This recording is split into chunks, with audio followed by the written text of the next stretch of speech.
Hi everyone, welcome back to Be Rich. This is the last video you're going to see me wearing the Rolling Stones and Keshav's blue shirt. The next one will probably be in different attires because the last one for the day. But anyway, what are we talking about today, Keshav? So today I'm going to crack another myth, sir. That I am. You're becoming seriously like a Shifu man, Kung Fu Panda.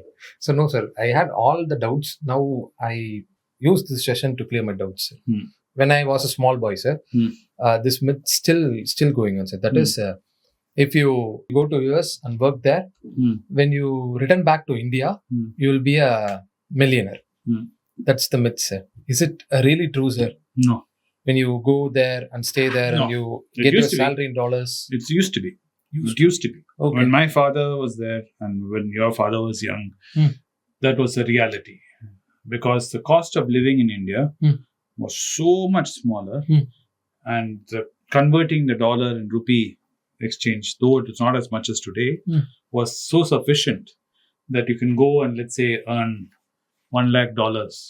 And back then you probably got 25, 35, 40 rupees, let's say. You come back, right? $1 lakh monthly salary you're getting. You come here, okay, people are going to freak out and say, you will not get $1 lakh salary dollars. Just for an example. So this is an example. Right? Okay, keep it $10,000. Right? $10,000 monthly salary you're drawing. You come back here with 40 into 10,000 is 4 lakh. 4 lakh rupees back then was a lot of money because 1 acre of land on OMR used to sell for 50,000 rupees. Okay. So imagine you're working as a accountant or you're working even as a pizza delivery boy. You collect tips, you somehow scratch here and there, you collect back. When you come back to India, you come back with $1 lakh. Right? You work there for 5 years, 6 years, 10 years. In 1990s, I'm talking about 1985, you come back with $1 lakh, with 40 lakh rupees. You can easily buy a huge piece of land. You can build a house. Right? Put all money as FD. That FD money is pretty good compared to Indian inflation because back then India was not open. Right? You could only get one bread, milk. For telephone itself, like Anand jokingly says, you'll have to apply and wait for 6 months for a telephone. Okay? Back in that India, yes, you can come back and retire very rich. Okay. So what about nowadays? That's why the dream was the Gulf dream. You go to Gulf, Saudi Arabia, go to Dubai, you earn the money and you come back and you live very well off in India. Yeah. You have crores of money here. And if you were very smart, like some people were, like my mother, and you knew about the stock market in 1990s, and you started investing in companies like Infosys and Reliance, you will be somewhere else now. That was possible. Fast forward to today. Today, India is expensive. Than US. Not saying than US. Compared to that age. No, yes, the cost of living has come up. Okay. Because when I was in college, I could hire a driver for 3,000 rupees a month was the driver's salary. Today, a good driver's salary is 25,000, 30,000 rupees. Okay. So if I want to have, back then my father had 2 drivers, big house, 4 servants. If I want to have now here, come back to India and retire, and I want to have 4 servants, 2 drivers, it will be too costly. Talking about a lot of money just in salaries for them, let alone the house, let alone my AC bill. Yes. The power unit cost, everything is pushed. Cost of living in India has gone up. That's because India has grown. It's not any other reason. And the funny thing is, places like Saudi Arabia, my brother went and saw, right? When we were kids, when we went to Saudi, we looked at Saudi like, wow, so look at this food you get, such variety of food, all imported from US. And we used to look at the roads and think, wow, what big roads and this, that. We used to look at malls. India didn't have malls then. 1980s, there was no malls in India. Only Spencer's was there. Okay. It wasn't a mall. It was more like a railway shed. Right? The fancy Spencer's. None of that existed. So we used to see a mall and be like, so many shops in one building. And, just for cassettes, one shop, so big shop, just selling cassettes, audio cassettes. And we're like, fascinated. Fast forward now, my brother went to Saudi Arabia. He felt like it went to a third world country. He's like, dude, the Saudi we knew is not there anymore. So I told my brother, it's not the Saudi we knew is not there anymore. The Saudi we knew is very much there. It's just that India is fast forward. India's leapfrog, and we have gone so far ahead. Like places like in Japan, when you went, there are hardly any ATMs.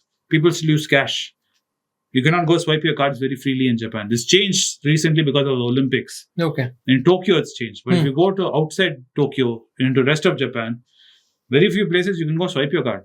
You only want cash. You have to carry bags of cash. It's safe. Yes, Japan is safe. No one's going to rob you, but everywhere you have to carry cash and go. There are very few places you get to swipe card. We take it for like everything GPay. Hey, machan, you send me some money down here. Oh, you need some money, you take some money. We buy some gift for somebody and we split it on GPay. Everyone contributes. You can't do all that. It's all catching up slowly there. Okay. And into Australia, same thing I was saying is, I feel like Australia was some communist country. Because we have moved so far ahead. Now, it's the other way around. Lots of people who went in my generation who went abroad, come back and see India. They rather come back to India now. Because in India, there you have to stay in a small house and you have to clean your house, manage everything yourself, drive the kids and everything. Here, if you come, at least I can have one servant, I can have one driver. I can lead a little bit of a luxury life. They're leading a life like a lower middle class. And I'm a third class citizen there. Especially in the US. You're not white, you're not black, you're not Chinese.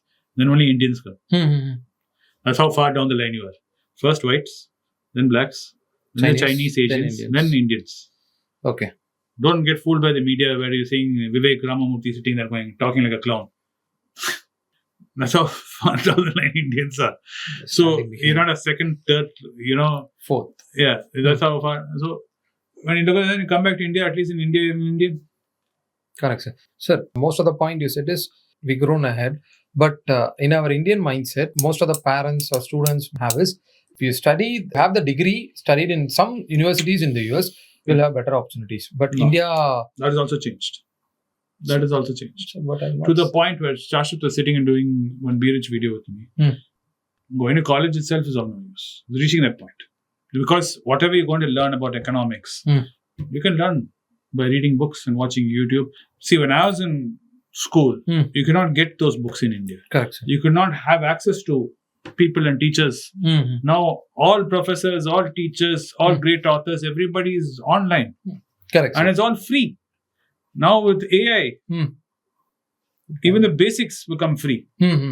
So now it's just a question of you willing to do the work to learn.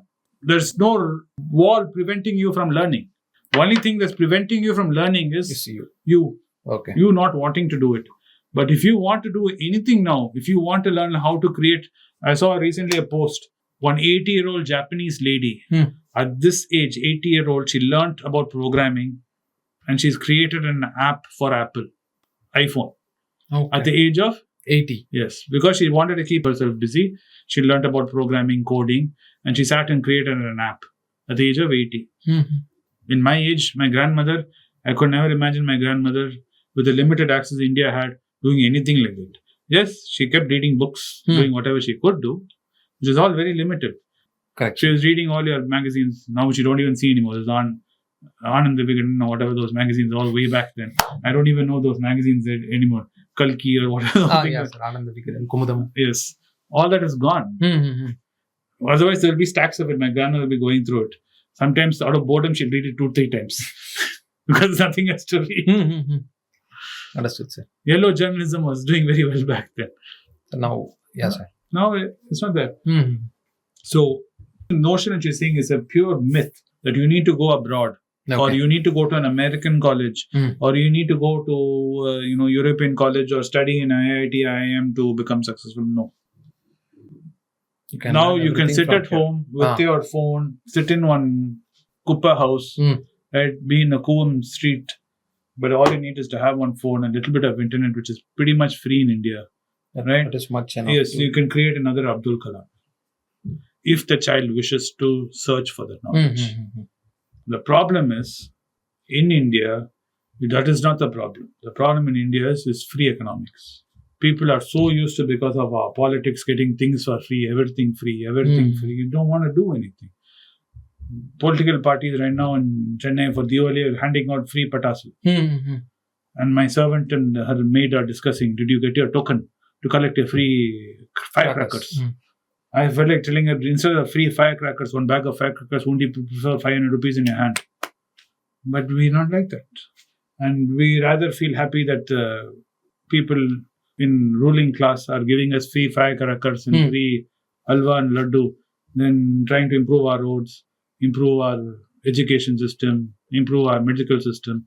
Because we are so pessimistic, we have written it all off, saying it's never going to improve. This is how it's going to be. But it's not only in Indian bound, it's there in the US also. All the roads you see and the bridges you see in the US were all built in the 1950s. After that, they have not spent much money in repairing and maintaining and building new roads and bridges. So their infrastructure is crumbling, right?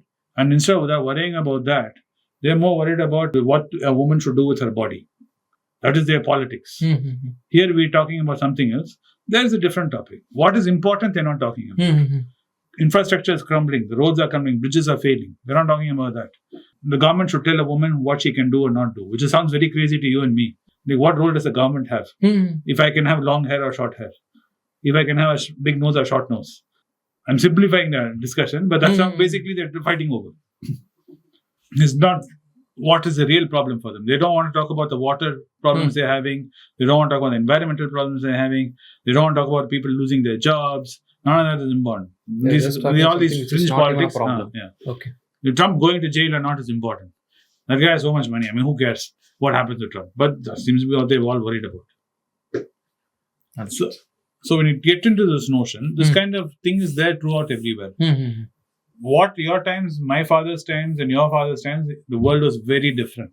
Okay. The economies were very different. India was a closed country. There was not many opportunities to go abroad, to earn money. And, no one knew about the world. It was all very closed. We only had one channel, Doordarshan. I heard about it. For 1 hour, you'll watch TV. And there too, some two people sitting like you and me, talking about some stupid thing like how to grow better potatoes. And, that used to be entertainment for us. Can't imagine that. Imagine I turn all the programs off, no YouTube, nothing. And it'll be like North Korea, you'd say. So that has changed. So get rid of this idea. And it's an old idea which is there. Like all ideas take time to change. Right? Because what we believe in always takes time to change. Takes time to catch up with technology. Technology is moving at lightning speed. Yes, we're coming like thunder. Slow. You first see lightning. Then 5 seconds later, you'll hear thunder. Yes, sir. Right? Your belief system is like thunder. Technology is like lightning. Artificial intelligence is lightning. Case of believing the world should be like this and like that is like thunder. It's coming. Catching up. Understood. When you have children, they look at you and say, man, your generation is so stupid. Anyways, thanks for watching the podcast. You'll see a different wardrobe change in the next one, I hope. Keshav? We will do. We will do. Yes. Thank you for watching the podcast today. I hope you enjoyed it. Hope you found it informative and entertaining. Yes. And I want to tell this to everybody who watches this podcast, even if there are parents, other maybe children's, you can share it to your parents. The parents can share it to your children who are saying that, get me tickets to US. I will become a millionaire or something like that. Here, all our opportunities are there. So, make your children do the Anand says, if you can't be a millionaire in India, you will not be a millionaire anywhere. If you can't do it here, you can't do it anywhere. Yes. So, thanks for watching. Yes. Thank you.